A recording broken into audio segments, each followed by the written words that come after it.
다음은 이주영 의원님 질의하시겠습니다.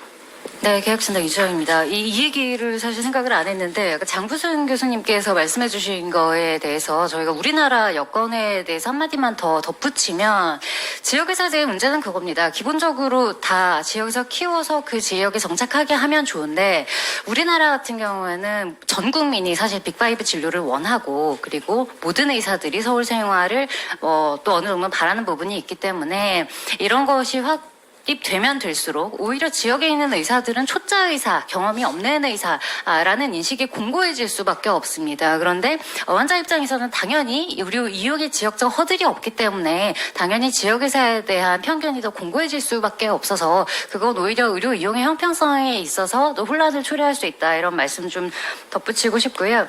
오늘 가장 많이 나온 말 중에 하나는 투명하게가 아닌가 싶습니다. 근데 이게 정부와 일을 하는데 투명하게 그리고 기록을 좀 남겨달라 이 말이 이렇게까지 많이 언급될 일인가 하는 생각이 들어서 좀 가슴이 아픈데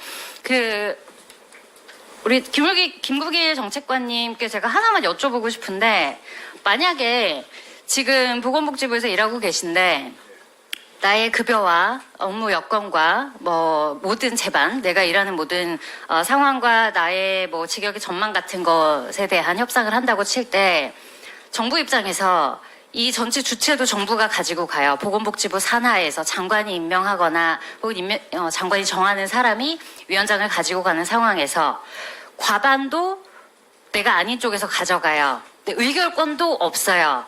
그러면 그게 협상이 될까요? 안 되겠죠.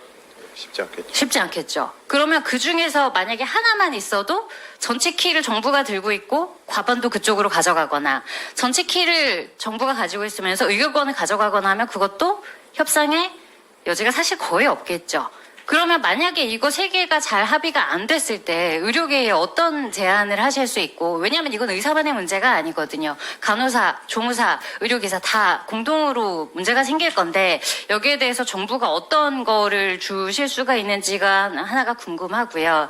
이렇게 됐을 때는 결국 지역으로 배분하는 문제에 있어서는 지금까지 의료 인력을 양성하는 데나 인프라를 구축하는 데 사실상 정부가 돈을 들인 적이 없죠. 사실 거의 없습니다. 그런데 앞으로 만약에 그거를 하게 되면 정부에서 거의 다 돈을 대는 방식이 돼야 될 거예요. 지역으로 인력을 확충한다던가 지역 인프라를 빈 수술실도 다 돌려야 외상센터 등은 유지가 되니까요. 그런 거에 대해서 지금 대책이 국감 때부터 지금 계속 나오는 이야기인데 여기에 대한 대책이 있는지 여쭤보고 싶고 그다음 김민수 정책이사님께 거기서 그냥 계시면 되시고요.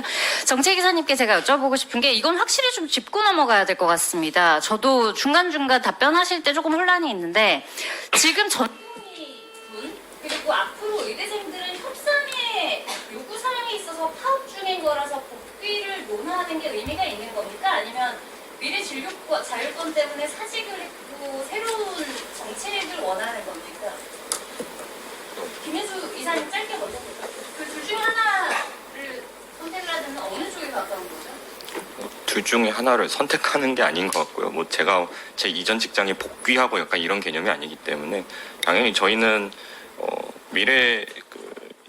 미래 대한민국에서 진료를 해야 되는 의사로서 미래 진료권과 관련된 이야기를 조금 더 자세하게 그리고 구체적으로 했으면 하는 바람에서 이제 계속 말씀을 드리고 있는 겁니다. 국회와 이야기를 하실 때 거기에 대한 논의에 조금 더 집중을 해서 말씀을 해주셔야 이쪽에서도 제안을 하기가 좋은 부분이 있는 거거든요. 그래서 침대 요건에 대해서 저도 굉장히 잘 숙지하고 있고 또 거기에 대해서 많이 동의하는 부분이 있습니다만 이것이 오늘 공청회를 통해서 전공의들의 거취가 좌우된다는 그런 의미가 혹시라도 잘못 전달이 될까봐 제가 한번 확실하게 여쭤본 겁니다. 네, 전혀 그렇지는 않습니다. 네, 말씀 감사하고 계속 명심하도록 하겠습니다. 정책관님 답변해 주시면 되겠습니다. 예, 이번 수급추계위원회 이제 법안 논의하는 것 자체로 사실 큰 의미는 있다고 생각되고 이번 수급추계 과정에 대해서 이제 의정 간에 이제 불신이 있지 않습니까? 그 부분을 어떻게 해결하느냐, 그게 중요하다고 판단되는데 결국은 이제 그 추계 과정이나 이렇게 국민들이 대부분 알 수 있는 그러니까 그 과정을 알 수 있는 그런 부분을 이번에 좀 강화할 수 있는 기회가 되지 않겠나 그런 생각이 듭니다.